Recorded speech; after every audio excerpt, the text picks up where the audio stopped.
Senhor presidente, senhoras senadoras, senhores senadores, telespectadores da TV Senado, ouvintes da Rádio Senado, antes de tudo eu quero manifestar aqui o meu repúdio ao tratamento que a polícia está dando lá fora à manifestação, uma manifestação essencialmente de mulheres. Uma delegada do meu estado, Elisângela, foi ao hospital com suspeita de fratura na perna. Nós fizemos manifestações imensas nesse local, duas adversárias ao mesmo tempo e não teve um conflito. Será que esse já é o jeito Temer de tratar a manifestação? Porque até agora não tinha havido isso. Eu não vou aqui falar de pedaladas ou de decreto, se houve crime, se não houve crime. Para nós não houve. Eu vou falar de política porque esse processo é essencialmente político. Foi a política que decidiu que a presidenta Dilma não governaria. Tomada a decisão, ou seja, depois de apontar quem seria a criminosa, partiu-se para achar o crime. E não venham apontar aqui a economia, porque esse país já passou por várias crises graves e não se depôs governante. Quantas vezes o Brasil foi ao FMI de 98 a 2002 para poder fechar as contas? Quanto era a inflação? A taxa de juros, aqui alguém disse que o Lula pegou um país redondinho.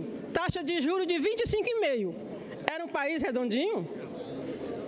O desemprego. E os saques dos famintos nas estradas saqueando caminhão? Esqueceram? Ou será que eu estava em outro país? Tinha grau de investimento? Aqui tem os viúvos do grau de investimento. Que eu saiba, não tinha. Teve com o Lula. Perdemos, lamentavelmente, estamos perdendo, vamos recuperar. Valia tudo no propósito de derrubar Dilma. Dizia-se da necessidade de um ajuste fiscal. Quando ele veio, dificultou-se a sua aprovação.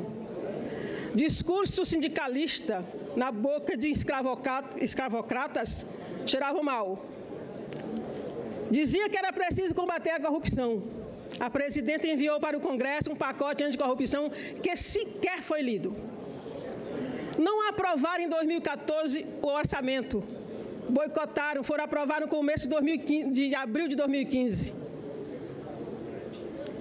Aproveitavam-se o quanto podiam da Operação Lava Jato para paralisar o país, com o devido apoio de setores do Judiciário, do Ministério Público, da Polícia Federal, dos empresários e principalmente de uma grande rede de TV, além de jornais e revistas conhecidamente golpistas. Os vazamentos seletivos eram direcionados a um único partido, o Partido dos Trabalhadores. Acabou-se o segredo de justiça. O depoimento, na mesma hora, estavam na Rede Globo. O depoimento em segredo de justiça. Grampeou-se e divulgou-se a vida pessoal de um ex-presidente, expondo na sua intimidade. Grampeou-se a presidenta da República. Mas ninguém quis saber da lista do HSBC. Está aí uma afinada CPI que vai acabar melancolicamente. O listão da Odebrecht. Ou o Panama Paper. O juiz Sérgio Moro chegou a celebrizar uma frase, não vem ao caso. E eu completo essa frase, não vem ao caso, o Lula não está lá. Porque ele é encegueirado no Lula. Encegueirado é uma expressão nordestina, viu? O direcionamento dos interrogatórios é de envergonhar uma magistratura que se diz isenta. Não vou usar a palavra golpe, porque sei o quanto alguns aqui se incomodam e se constrangem por estar contribuindo para o que um golpista de primeira linhagem chamou de golpe democrático, lá na Câmara, o deputado Heráclito Fortes, um dos mentores da conspiração, a palavra que eu usarei daqui para frente. Aliás, a história da humanidade está cheia de golpes travestidos de democráticos, não é? Quem é que não ouviu na ditadura que ia se implantar a ditadura para preservar a democracia? Pois bem, a conspiração começou a tomar forma em meados de abril de 2015, 3 meses depois da posse. No mês seguinte, o PSDB encomendou o parecer da doutora Janaína Pascoal, que recebeu R$45 mil.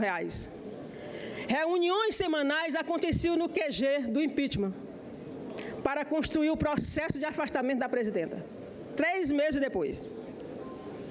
Com direito a aulas de estratégias dada pelo senador Nelson Jobim, que orientava as ações nas 3 vertentes, que eu suponho que seriam as vertentes jurídica, judiciária, política e midiática, porque esses setores trabalharam tão em sintonia pelo impeachment da presidente, né? Uma sincronia digna de ginastas bem treinados. Nas reuniões recebiam visitas especiais, Armínio Fraga, o senador José Serra e a mais importante delas, o vice-presidente Temer. O que ia fazer lá um vice-presidente se não dar sua contribuição para a conspiração? O comando da conspiração, intitulada de G8, era formado de deputados Heráclito Forte, Jarbas Vasconcelos, José Carlos Aleluia, Raul Jugman, Marcos Pestana, Tadeu Alencar, Rubens Bueno e Mendonça Filho, que era chamado o cérebro da conspiração. Isso não sou eu que estou dizendo, não. Foi a entrevista do Heráclito no Estadão. Talvez por isso ele vai ser ministro da Educação, né? Mensalmente, haviam reuniões ampliadas, chegando ao pleno de mais ou menos 80 pessoas. Lá não teve vazamento, gaba-se o anfitrião. Semanalmente a reunião, mensalmente a plenária. Incitaram a classe média a ir às ruas bater panela sobre bandeira do combate à corrupção. Pura falácia. O que tinha de gente corrupta naquelas manifestações, não dá nem para contar.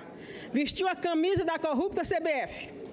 Dono de posto de gasolina que adultera combustível, médico que cobra a cirurgia do SUS e do paciente, empresário que adulterou o leite que a gente bebe, o líder do Movimento Brasil Livre que tem 60 processos nas costas, inclusive de sonegação fiscal, e políticos, muitos com a história, com o passado que condena.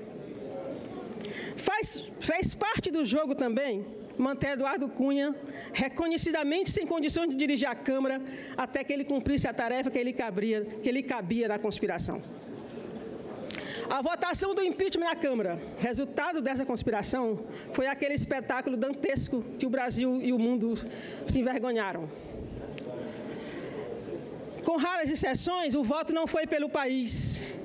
O voto foi pelos filhos e filhas, parentes e aderentes. Certamente alguns desses se envergonham. Só faltou o voto pelo direito da cachorrinha com uma ração importada dos Estados Unidos. O debate de ideias foi o que menos importou. Na comissão do Senado também, apesar do debate mais qualificado, tivemos vários momentos de desdém, beirando o deboche. Alguns repetiam o mesmo discurso, cada vez que se manifestavam. Outros usavam metáforas risíveis. Pesquisando o passado de alguns, confirma-se o dito popular: macaco não olha para o rabo. Não poderia deixar de mencionar o componente sexista, misógino dessa conspiração. É como se nos dissesse, mulher não pode. Principalmente a Dilma. Imagine uma terrorista presidindo o Brasil. Era assim que rotularam ela os torturadores. Reafirmo que esse era desde o início um jogo jogado, decidido. Já estava escrito que a Casa Grande, por descuido, deixou os escravos chegarem na sala, mas ia devolvê-los à senzala. Tem aquela fábula do lobo e do cordeiro? O lobo tinha decidido comer o cordeiro. Aí foi buscar motivo. Chegou no riacho, o cordeiro estava bebendo e ele... Cordeiro, eu vou te comer. Por que, seu lobo? Porque tu está sujando a minha água. Não, eu estou aqui embaixo, seu lobo. Você está em cima, a água vem daí. Ah, então foi ontem. Não, ontem eu não estive aqui. Ah, então foi seu pai. Meu pai, eu não tenho mais pai. Não interessa, eu vou te comer. Porque é da natureza do lobo comer o cordeiro. Não adianta oficina de técnica de convivência, não adianta colocar o lobo no ministério. Eles vão cedo ou tarde criar motivo para comer o cordeiro. Esse golpe democrático não é pela moral, não é pela ética, não é contra a corrupção, não é pela boa prática de governança. Que boa prática de governança se ainda agora um senador daqui teve que sair para se filiar a outro partido para poder assumir o ministério? Se fosse boa prática de governança, ele assumiu o ministério no partido que ele está. Então foi um rateio, ele não podia assumir. Os atores desse golpe não afianciam esses motivos. É sim para a elite retomar o poder sob a batuta de setores do grande empresariado, simbolizado na Fiesp, nos banqueiros, no agronegócio e na mídia, para reimplantar o seu projeto de exclusão social, o Brasil para poucos. Logo, logo vai ficar claro quem vai pagar o pato. Negros, indígenas, mulheres, população LGBT, religiões de matriz africana, política de cota, Bolsa Família, Minha Casa Minha Vida, Luz para Todos. Aguardem. Não faz parte do programa dos que estão usurpando o poder subsidiar o programa para o mais pobre. A Lava Jato acaba para alguns, faz parte da negociação. Vai continuar assim para o PT, para tirar Lula do jogo, que a elite conservadora brasileira deste país não se sente capaz de jogar e ganhar no campo aberto, no tempo regulamentar. Seremos, nos próximos 180 dias, oposição responsável. Isso não significa oposição boazinha. Sabemos que o nosso voto não será necessário diante do bloco aparentemente hegemônico que se forma, mas é bom não nos subestimar. Temos a certeza que, em algum momento, a postura do Ministério Público, da Justiça Federal, da Polícia Federal e de outros vai mudar. A população vai cobrar parcialidade, os 2 pesos e 2 medidas. Uma hora dessa, os Demóstenes, os Carlinhos Cachoeira, os Jovelinos, os Olavinhos e outros, os pilotos de helicóptero, vão falar. O juiz Sérgio Moro foi um juiz do Banestado, junto com o mesmo procurador que persegue Lula em São Paulo. Um escândalo maior que a Lava Jato, dizem alguns, e ele engavetou. É também o juiz de um processo de um senador desta casa, a famosa Operação Concorde, uma chuva de dinheiro que aconteceu na capital desse país, de um prédio. Está há 4 anos sem se pronunciar. A ministra Rosa Weber tinha dado 90 dias desde 2012. Ontem noticiou-se uma fazenda que Michel Temer usa, 1.500 hectares, cabem 6 sítios de Atibaia lá dentro. É de um amigo, o coronel João Batista Lima, o mesmo a quem o delator da Ingevix disse ter entregue R$1 milhão para Temer. Olha o destino começando a conspirar. Por fim, quero dizer que nestes 180 dias estaremos aqui combatendo o bom combate. E também estaremos no nosso fronte original, as ruas. Lutaremos para recolocar as coisas no seu lugar certo e original. E vamos recontar a história como ela de fato aconteceu. Se há algo que aprendemos é que deslealdade e traição não tem perdão. Dilma foi traída pelos que compartilharam o poder com ela. Dilma estará conosco, nos dando força com seu coração valente. No tempo que me resta, eu queria me dirigir a 2 companheiros da minha bancada. Ciro, não sei se está aqui, meu ex-aluno, a quem eu dei muita nota 10, merecidas, era excelente aluno. Eu quero te dar outra nota 10, Ciro, por favor, vote com a gente. Meu velhinho trabalhador que está ali, senador Elmano, caminheiro de longas caminhadas, eu quero continuar caminheira com o senhor, doutor Elmano, por muito tempo ainda. Espero o seu voto com a gente. Muito obrigada, senhor presidente, era essa que eu tinha a dizer. Cumprimento a senadora Regina Souza.